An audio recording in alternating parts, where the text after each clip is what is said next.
Makeup breakup அப்படிங்கிற ஒரு பரப்புரையாக இந்த பரப்புரையை ஒவ்வொரு ஊர்லையும் கொண்டு செலுத்தி கொண்டிருக்கோம். அலங்காரங்களை வெளியில் காட்டாதீர்கள். இது அல்லாஹ் நம்ம கிட்ட கட்டளையா ஆலோசனையா? சொல்லுங்க, நீங்க தான் சொல்லணும். ஆர்டர் போட்டிருக்கானா இல்ல ஆலோசனை சொல்லியிருக்கானா இப்படி இருந்தா நல்லா இருக்கும் அப்படின்னு? என்ன சொல்லியிருக்கான்? கட்டளை இருக்கானோ? அலங்காரங்களை வெளியில் காட்டாதீர்கள் அப்படிங்கிறது பெண்களுக்காக இறைவன் இருக்கிற கட்டளை. அப்ப ஆம்பளைகளுக்கெல்லாம் நீங்க ஒண்ணுமே சொல்ல மாட்டீங்களா? எல்லா விதமான பேணுதலும் குரான்ல ஆண்களுக்கும் பெண்களுக்கும் சேர்த்துதான் சொல்லப்பட்டிருக்கு. ஒரு ஆண் எப்படி ட்ரெஸ் கோட் பண்ணணும், அவன் எப்படி பேணுதலா இருக்கணும், எப்படி இருக்கக்கூடாதுங்கிற வரைக்கும் குரான்ல இருக்கு. ஒரு பெண் எப்படி இருக்கணும் எப்படி இருக்கக்கூடாதுங்கிறது வரைக்கும் எல்லாமே குரான்ல இருக்கு. அவ்வளோ அவசரமா இவ்வளவு பெரிய முக்கியத்துவம் கொடுத்து போற அளவுக்கு இது பெரிய பிரச்சனையா அப்படின்னா பெரிய பிரச்சனையா தான் இருக்கு. பிரைடல் மேக்கப்புக்கு எதிரான போர் அப்படின்னு இதை நாங்க அறிவிச்சோம். இந்த நிக்காஹ் அப்படிங்கிற பேர்ல பிள்ளைகளுக்கு அலங்காரம் பண்றதுக்கு ஒரு மேக்கப் ஆர்டிஸ்டை கூப்பிட்டு அவங்க எல்லா விதமான கிரீம்களையும் பூசி மெழுகி அதை போட்டோ எடுத்து முகத்தை மட்டும் ஒரு இலையவோ பூவையோ வச்சு மறைச்சிட்டு அந்த போட்டோவை அந்த மேக்கப் ஆர்டிஸ்ட் அவங்களோட பேஜ்ல போட்டுக்கிறாங்க. என்கிட்ட மேக்கப் பண்ணுங்க, நாங்க இப்படிதான் பிரைடல் மேக்கப் பண்றோம். கிட்டத்தட்ட ஒவ்வொரு ஊர்லயும் ஆயிரக்கணக்கான இஸ்லாமிய பெண்களுடைய திருமண அலங்கார போட்டோ வீடியோ எல்லாம் இந்த மேக்கப் ஆர்டிஸ்டுகளோட பேஜ்கள்ல கிடைக்கும். உங்க ஊர்ல யாரு என்ன பண்றாங்கன்னு எனக்கு தெரியல. பல ஊர்களில் இது சார்ந்த புள்ளி விவரங்களை நாங்கள் எடுத்தோம். மேக்கப் ஆர்டிஸ்ட் யாரு, எந்த இஸ்லாமிய பிள்ளை இந்த வேலையை செய்யறா, அவளுக்கு Facebook, Instagram, WhatsApp, social media, யூடியூப்ல அக்கௌண்ட் இருக்கா, அதுல பிள்ளைகளோட படங்களை போடுறாங்களா அப்படின்னு நாங்க சில டேட்டாவை எடுத்தோம், சில புள்ளி விவரங்களை எடுத்தோம். அப்படி எடுத்து பார்த்தப்பதான் தெரிஞ்சது விபரீதங்கள், ஆச்சரியங்கள், கவலைகள், பரிதவிப்புகள் அத்தனையும் அவ்வளவு மோசமா இருக்கு. நீங்களா அந்த விளாக்ஸை பாக்குறீங்களா என்னன்னு தெரியல. ஒரு பிரைடல் மேக்கப் ஆர்டிஸ்ட் போய் மேக்கப் பண்ணி அது எல்லாத்தையும் வீடியோவை எடுத்து விளாகா எடுத்து முகத்தை மட்டும் பாதி பிள்ளைகளுக்கு மறைச்சிட்டு போடுறது. சில பேருக்கு முகத்தையும் அப்படியே வெளியே போடுறது. அலங்காரத்தை வெளியில் காட்டாதீர்கள். எப்படி அந்த பிள்ளைங்க அதுக்கு அனுமதிக்கிறாங்க? தாய் தகப்பனுக்கு தெரிஞ்சு சில பேர் போடுறாங்க, தெரியாம சில பேர் போடுறாங்க. அப்ப பிரைடல் மேக்கப்புக்கு எதிரான போர் அப்படின்னு இதை நாங்க அறிவிச்சோம். நான் ஒரு ஃப்ரெண்ட்லியா உங்ககிட்ட கேட்கிறேன், ஒரு பிள்ளைய அலங்காரம் பண்றதுக்கு நம்ம வீட்டு ஆட்கள் பத்தாதா? அந்த பிள்ளையோட ஃப்ரெண்ட்ஸ் பத்தாதா? ஒரு மேக்கப் ஆர்டிஸ்ட்னு ஒருத்தி ஒரு 10-15 கிரீம்களை கொண்டு தடவி அப்பி, அத்தனையும் கெமிக்கல்ஸ், அத்தனை கிரீம்களும் கெமிக்கல்ஸ், லிப்ஸ்டிக்கை போட்டு அப்பி எடுத்து கண்ணுல டூப்ளிகேட் இமை வச்சு கண்ணை சுத்தி அவ்வளவு டிசைனா போட்டு அந்த இமைகளுக்கு மேல முழுசும் ஜிகுனாவை போட்டு தடவி, இந்த பக்கம் ரோஸ் இந்த பக்கம் கொஞ்சம் ரோஸ், அதுக்கு பேர் பிளஷ். இந்த பரப்புரை பயணத்துல பிள்ளைகள் சொல்லி கொடுத்தாங்க, எங்களுக்கும் தெரியல அதை பத்தி எல்லாம். பிளஷ் நரகத்தின் விறகு கட்டைகளாகி விடாதீர்கள் அப்படிங்கிற எச்சரிக்கை இருக்கு. நரகத்துல எரிபொருள் என்ன அப்படின்னா விறகு எதுவும் தனியாக கிடையாது. யாரெல்லாம் அல்லாஹ் சொல்றதுக்கு மாறுபட்டு செயல்பட்டிருக்காங்களோ அல்லாஹ் மன்னிக்க மாட்டேன் அப்படிங்கிற அளவுக்கு அவங்களும் அல்லாஹ்வுக்கு இணை கற்பிக்கப்பட்ட கற்களும் தான் நரகத்தினுடைய விறகாக கிடக்கு அப்படின்னு சொல்லப்படுது. அப்ப இதை பற்றியெல்லாம் இந்த நிக்காஹ், பிக் டே, கல்யாண நாள் அன்னைக்கு ஒரு நாள்ல நான் பெரிய ஹீரோயின் மாதிரி ஆக போறேன், ஹீரோயின் உடம்ப காசாக்கி வித்து பிழைக்கிறா, நம்ம அப்படியா? ஒரு முஸ்லிம் பெண்மணி அப்படியா? என்னுடைய உடலை நான் அந்நிய ஆண்களுக்கு காட்சிப்படுத்த மாட்டேன். பேசி வச்ச மாப்பிள்ளை கிட்ட கூட பேசுறது இல்ல பிள்ளைகள். நிக்கா முடிச்ச பிறகுதான் பேச்சு. அதுக்கு முன்னாடியே பேசி பல கல்யாணம் நின்று போகுது. அவசரம், அவ்வளவு அவசரம், உடனே பேசணும். எல்லாமே கல்யாணத்துக்கு முன்னாடியே போன்லயே பேசி கொஞ்சம் முடிச்சுட்டு பிறகு கல்யாணத்துக்கு பிறகு என்ன பண்றது? பல கல்யாணம் நின்று போயிருக்கு, பல அறியாமைகள். கல்யாணத்துக்கு பிறகுதான் பிள்ளைகள் பேசுறாங்க அப்படிங்கிறது இஸ்லாத்தினுடைய ஒரு பெரிய முக்கியமான விஷயமா இருக்கு. அப்படி இருக்கும்போது நான் என்னோட உடம்ப கூட நான் வெளியில காட்ட மாட்டேன், நான் ஃபர்தா ஹிஜாப்ங்கிற பேணுதலோட இருக்கணும்னு நினைக்கும் போது இந்த நிக்காஹ்ன்ற பேர்ல அதெல்லாம் உடைச்சு எரிஞ்சு இன்னைக்கு ஒவ்வொரு இடத்துலயும் மிகப்பெரிய அவலங்கள். உங்க ஊர்ல இந்த மாதிரியான பிரைடல் மேக்கப் யார் பண்றா? இஸ்லாமிய பிள்ளைகள். சரி, இது ஒரு பக்கம். இப்ப நம்ம போட்டிருக்க ஃபர்தா இருக்குல்ல, நம்ம எல்லாருமே ஃபர்தாவோட தான் வந்திருக்கோம். நம்ம என்ன ட்ரெஸ் போட்டிருக்கோமோ அந்த ட்ரெஸ்ஸுக்கு மேல ஒரு லூஸான துணியை போட்டு, அந்த லூஸான துணிக்கு தலைக்கு மேல சேர்த்து ஒரு துணியையும் போட்டு ஷால் போட்டிருக்கோம், மக்கனா போட்டிருக்கோம், பட் மறைச்சிருக்கோம் இல்லையா? இங்க இருந்து அப்படியே பாக்குறேன் நான், யார் யார் எப்படி போட்டிருக்காங்க அப்படின்னு சொல்லிட்டு இங்க இருந்து அப்படியே பாக்குறேன். ரைட், ஓகே, அல்ஹம்துலில்லாஹ். இறைவன் என்ன செஞ்சான் அப்படின்னா, இந்த உலகத்துல ஆண்களுக்கு கண்ணுக்கு குளிர்ச்சியா இருக்கிறதுக்கு தான் பெண்கள் அப்படின்னு இருக்க விஷயத்தை உடைச்சு நொறுக்கி, ஒரு பெண் என்பவள் காட்சி பொருள் கிடையாது, அவ வீட்டுல இருக்க மகரமானவங்களுக்கு மட்டும்தான் இயல்பா அவ இருக்க முடியும் அப்படின்னு சொல்லி வெளியில போகும்போது ஹிஜாப், ஒரு முந்தானை சீலை, எக்ஸ்ட்ரா துணியை போத்திக்கோங்க அப்படின்னு சொல்லி ஒரு கட்டளையை அல்லாஹ் தரான். சரி, அல்ஹம்துலில்லாஹ், அல்லாஹ் தந்துட்டான். அன்னைக்கு இருந்த சஹாபிய பெண்மணிகள்லாம் சேலை முந்தானையை கிழிச்சு போத்திக்கிட்டாங்களாம். அவங்கள்ட்ட எக்ஸ்ட்ரா கூடுதலாக காசு போட்டு வாங்குறதுக்கு வசதி இல்லை. அல்லாஹ் சொல்லிட்டானே, ரசூலுல்லாஹ் சொல்லிட்டாங்களே, நம்ம இதை மீறக்கூடாதுன்னு சொல்லி இருக்கிறதுல கிழிச்சு போத்திக்கிட்டாங்களாம். நோக்கம் என்ன? இது இது இந்த இந்த துணியை போடுறதுக்கு நோக்கம் என்ன? தலையை மட்டும் மறைக்கணுமா, தோள்பட்டையை சேர்த்து மறைக்கணுமா, இல்ல முன்பகுதி கீழே வரைக்கும் இதை மறைக்கப்படணுமா, இல்ல தேவையில்லையா, சும்மா தலையை மட்டும் இப்படி சுத்திக்கிட்டா போதுமா? நோக்கம் என்ன? நீங்க தான் சொல்லணும். என்னம்மா? எல்லாமே மறைக்கணும். ஒரு கூடுதல் துணி தேவைப்படுது, லூஸான உடையை போடணும், தலையை மறைக்கணும், ஷோல்டரை மறைக்கணும், கைகளுக்கு கீழே வரைக்கும் மறைக்கணும், இந்த போடுற எக்ஸ்ட்ரா துணி வந்து மார்பகங்களை முக்கியமாக மறைக்கணும், அது பிறகு அது வயிற்று பகுதி வரைக்கும் இது வரணும், பின்னாடியும் அப்படிதான், பின்னாடி இடுப்புக்கு கீழே வரைக்கும் வரணும். இதுதான் நோக்கம். இதை மறைக்கணுங்கிறது தான் இதோட நோக்கம். ஃபர்தாவை 2000 ரூபாய்க்கு வாங்கிட்டு ஷாலை சின்னதாக போட்டிருக்கிறது எத்தனை பேர் இன்னைக்கு போட்டிருக்கோம்? ஏன்னா அவன் அப்படிதான் தயாரிச்சு கொடுப்பான். ஃபர்தா கம்பெனிக்காரனு கறி துணிக்கு போடுற மாதிரி ஒரு சின்ன துணியை தான், துண்டு மாதிரி ஒன்று இந்த ஹிஜாபுக்கு வந்து தலைக்கு துணியை சுத்திக்கிறதுக்கு கொடுக்குறாங்க. அது செல்லாது, அதை யாரும் யூஸ் பண்ணவும் முடியாது. ஒரு பெரிய காட்டன் ஷால் வாங்கலாம், அல்லது இதுக்குண்டு நம்ம மக்கனாக்கள் விற்கிது, பெரிய லூஸான மக்கனாக்கள் வாங்கி போடலாம். இன்னைக்கு இருக்க பிள்ளைகள் ட்ரெண்டிங்கிற பேர்ல இது எப்படி போடுறாங்கன்னா, ஒரு சின்ன ஷால் வாங்குறாங்க, அந்த சின்ன ஷாலை நல்ல முக்கோணமா வர்ற மாதிரி நல்ல இங்க ஒரு கோபுரம் நிக்குது. இந்த சின்ன பிள்ளைகள்லாம் அப்படி வீடு கட்டுவாங்க தெரியுமா, அப்புறம் டிராயிங் பண்ணும்போது இப்படி போடுவோம்.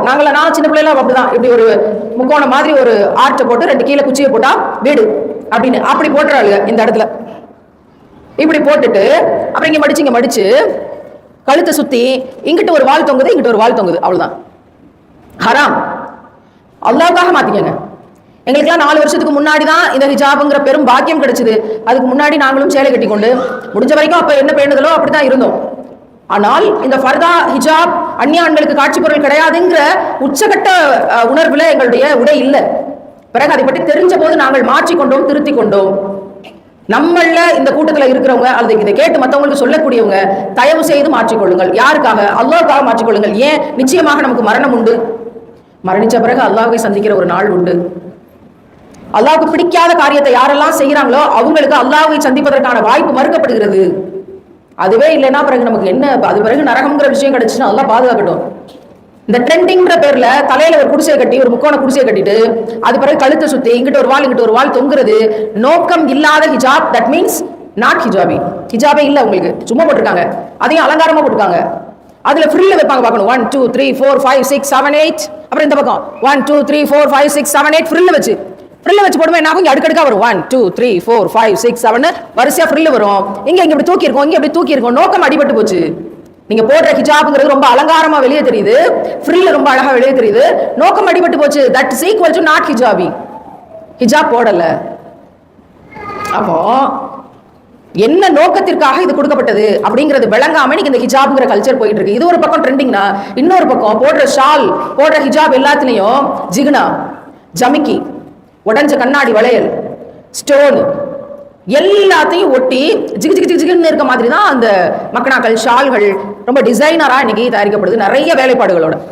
சாதாரண காட்டன் ஷால் 200 ரூபா அப்படின்னா இந்த மாதிரி வாங்குறது 700 ரூபா, 1000 ரூபா. அதை தேடி கண்டுபிடிச்சு இங்க இருந்து பார்க்கும்போது சில ஜிகு ஜிகு அப்படியே தெரியுது எனக்கு.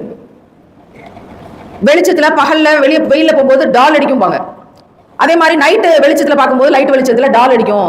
சூரிய வெளிச்சத்துலயோ அல்லது டியூப்லைட் வெளிச்சத்துலயோ டால் அடிக்குது அப்படின்னா அது ஜிகு ஜிகு ஃபர்தா, அலங்காரம் நிறைந்த ஃபர்தா மக்கனா.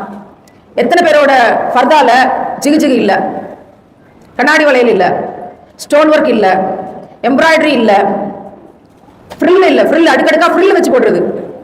ஏன்னா இந்த பிள்ளைகள் கை தூக்கணும், இந்த பிள்ளைகள் மதரசால படிக்கும்னு நினைக்கிறேன், கை கீழே போட்டுக்கங்க, வேற வழி இல்லை. மதரசால யூனிஃபார்ம் அப்படிதான் பிளைன். நம்மளோட எல்லாரோட ட்ரெஸ்ஸுகள்லையும் இன்னைக்கு இந்த டிசைனர். அன்னைக்கு ஒரு பிள்ளைய பாக்குறேன், ஃபுல்லா வந்து அவ போட்டிருக்க ஃபர்தாவெல்லாம் வெள்ளை கலர் பூ, நல்ல அகலாகலமா வெள்ளை கலர் பூ. அது பிறகு இடுப்பு பிடிச்சிருக்கு எலாஸ்டிக். அது பிறகு பின்னாடி நாட்டு, இந்த சின்ன குழந்தைங்களுக்குலாம் கவுன்ல பின்னாடி முடிச்சு போட்டிருக்கோம், 2 கயிறு தொங்கும், அதை இழுத்து முடிச்சு போட்டிருக்கோம். அது மாதிரி முடிச்சு அவ ஒரு மேக்ஸி போட்டிருந்தா எப்படி இருப்பாளோ அதே மாதிரி டைட்டா ஸ்ட்ரக்சரா ஜம்முன்னு இருக்கா. இது ஃபர்தாவா?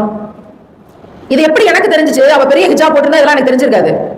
ஆனா அவ போட்டிருக்கிறது நான் சொன்ன மாதிரி ட்ரெண்டிங்கா நல்ல தலைக்கு சுத்தி பண்ணிக்கிட்டு ஒரு வால் தொங்குது, அவ்வளவுதான். இங்க இப்படி தொங்கு, அப்படி ஒரு பின்னைங்களுக்குள்ள சொல்லியிருப்பாங்க, அந்த வால் இப்படி தொங்கும் சில பேருக்கு. இதெல்லாம் என்ன மாதிரியான ஹிஜாப்னே விளங்கல. இன்னும் நமக்கு அவகாசம் மிச்சம் இருக்கு, இன்னையில இருந்து மாத்திக்கொள்ளலாம். நம்ம போடுற ஃபர்தா நம்பர் 1 கண்டிஷன் லூஸா இருக்கணும், அதுல எந்த அலங்காரமும் இல்லாம இருக்கணும். இந்த 2 கண்டிஷனும் இல்லாம ஃபர்தா போட்டது ஒண்ணுதான், ஃபர்தா போடாததும் ஒண்ணுதான். அதுக்கே ஃபர்தா போடணும், சும்மா விடலாமே சேலை சுடிதாரோட, எதுக்கு இவ்வளவு காட்ட கஷ்டப்பட்டு மெனக்கிடணும்? நீங்க அலங்காரத்தோட ஒரு டைட்டான ஃபர்தாவை போட்டாலும் இல்ல வெறுமனே சேலை சுடிதார் போட்டாலும் 2 ஒண்ணுன்னு அல்லாஹ் கால்குலேட் பண்ணும்போது எதுக்கு ஃபர்தாவை எக்ஸ்ட்ரா 1000 ரூபாய் 2000 ரூபாய் காசு கொடுத்தியா போடுவானே? விட்டுறலாம்ல, 2க்கும் ஒரே தண்டனை தான். அப்ப நம்ம போடுற ஃபர்தாவோட ஹிஜாபோட நோக்கம் என்ன? இது யாருக்காக சொல்லப்படுதுன்னா அல்லாஹ்வுக்காக தான் சொல்லப்படுது. அல்லாஹ் நமக்கு சொல்லியிருக்கான், இது ஆர்டரா கொடுத்துருக்கான், இதை மீறினா நாளைக்கு தண்டனை கிடைக்கும் அப்படிங்கிற இறையச்சம் இருக்கும்போது எந்த பெண்களுக்கும் அந்த தண்டனை கிடைக்க வேண்டாமே அப்படிங்கிற பரிதவிப்புல தான் இது பேசப்படுதே தவிர, நீங்க என்ன எங்களை கரெக்ஷன் பண்றீங்களோ, நீங்க என்ன அவ்வளவு பெரிய ஆளோ, நீங்க சொன்னா நாங்க கேட்கணுமோ, நீங்க ரொம்ப ஒழுக்கமோ, நீங்க ரொம்ப யோக்கியமோங்கிற கேள்விக்கு என்னிடத்துல எந்த பதிலும் இல்லை. அல்லாஹ் தான் பதில் சொல்ல முடியும். நன்மையை விதைப்பதும் தீமையை தடுப்பதும் ஒவ்வொரு முஃமினுக்கும் கடமை. நரகத்திலிருந்து எப்படியாவது ஒருத்தருக்கு ஒருத்தர் பாதுகாத்துக் கொண்டு இந்த இம்மையை கடந்துடணுமேங்கிற பரிதவிப்புல ஓடிக்கொண்டிருக்கோம். அதுக்காக சொல்றேன், 4 ஆண்டுகளுக்கு முன்பு எங்களுக்கு தெரிஞ்சது, 2 ஆண்டுகளுக்கு முன்பு எங்களுக்கு விளங்கியது, நாங்கள் பின்பற்றுகிறோம், அதற்கான நன்மை அடைகிறோம், நீங்களும் பின்பற்றுங்கள், அதற்கான நன்மையை நம்ம எல்லாரும் சேர்ந்து அடைந்து கொள்வோம் இன்ஷா அல்லாஹ். என்ன சொல்றீங்க? சத்தமா சொல்லாமே இன்ஷா அல்லாஹ். இறைவன் நாடட்டும்னு நான் துவா செய்றேன். ஏன்னா இறைவன் நாடினா நேர்வழி கிடைச்சிட போகுது. ஒவ்வொரு பிள்ளைகளும் உங்களோட ட்ரெஸ் கோடு, அது அம்மாமார்களா இருக்கட்டும் பிள்ளைகளா இருக்கட்டும், உங்களோட ட்ரெஸ் கோடு என்ன சொல்லுது? நீங்க முஸ்லீமா? ஆமா. ஒரு ஆணை தெருவில் போகும்போது முஸ்லீமான்னு கண்டுபிடிக்க முடியாது, இப்ப எல்லாரும் தாடி வைக்கிறாங்க. ஆனா ஒரு பெண் நடந்து போறாங்க, வெளியில வீட்டை விட்டு வெளியே வர்றாங்கன்னா முஸ்லீமா இல்லையான்னு கண்டுபிடிக்க முடியும். ஏன்? அவங்க லூசான துணியை மேல போட்டிருப்பாங்க, தலையோட சேர்த்து ஒரு ஹிஜாப் போட்டிருப்பாங்க, லூசா போட்டிருப்பாங்க. அதையும் இதுக்கு மாறாக இருக்கக்கூடிய எல்லாரும் இன்னையில இருந்து மாத்திக்கலாம். உங்க ஃபர்தால டிசைன் இருக்கு, அதுல வந்து கண்ணாடி வளையல் ஜிமிக்கி ஜமிக்கிலாம் இருக்குன்னா தயவு செய்து யோசிக்காம 2 வெட்டி கரித்துணிக்கு போடுங்க. நரக நெருப்புல இருந்து அல்லாஹ் நம்மளை பாதுகாப்பான். அதன் பொருட்டு ஐயோ காசு போட்டு வாங்கிட்டோமே வேற யாருக்காவது கொடுப்போம்னு கூட கொடுத்துறாதீங்க. ஏன்னா இன்னொருத்தர் பாவம் செய்யறதுக்கு தூண்டுற ஒரு சிச்சுவேஷன் ஆயிரும். அப்படி இல்லை.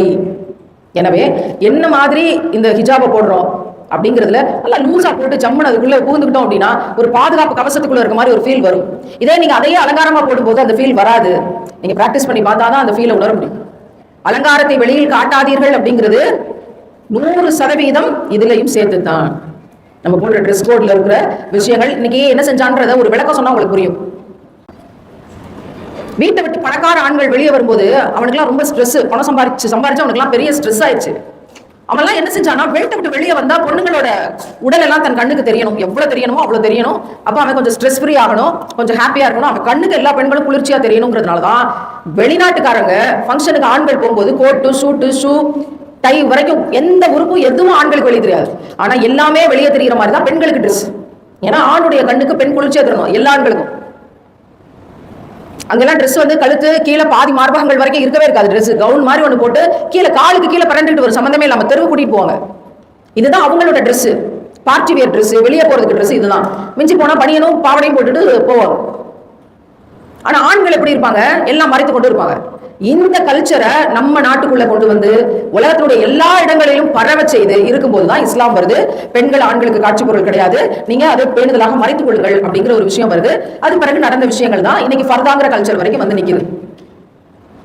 அப்ப 1400 வருஷமா ரசூலுல்லாஹ் சொன்னதுக்கு பிறகுல இருந்து இன்னைக்கு வரைக்கும் எவ்வளவோ பண்ணி பார்த்தாங்க.